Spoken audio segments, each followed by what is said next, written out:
Až 12 000 návštěvníků ročně jezdilo v době největšího rozmachu lázeňství do Janských Lázní. Významnou dobu si město připomnělo i o víkendu. Zahájení vrátilo přítomné o několik desítek let zpátky. Nechyběli ani doboví návštěvníci lázní nebo místní tanečnice. My jsme se z naší dlouholeté historie inspirovali zrovna ve 20. letech období první republiky. Ten důvod je takový, že lázeňství České republice v té době zažívalo nebývalého rozmachu. Za poslední 2 roky se to otočilo o 180 stupňů. Je to výrazně úplně jiný, než to bylo předtím. Dělali jsme to kompletně ve své vlastní režii.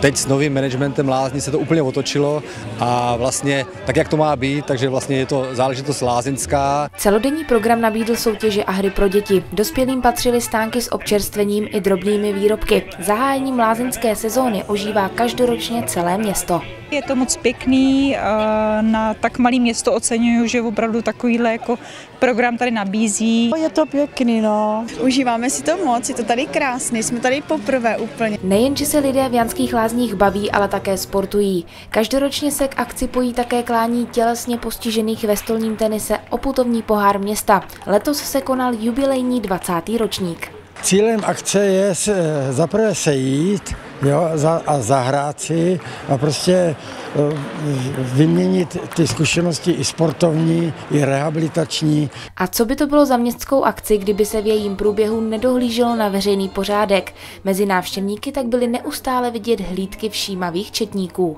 Hledáme pachatele, který se zde dopouští kapesních krádeží a je třeba mu v tom zamezit.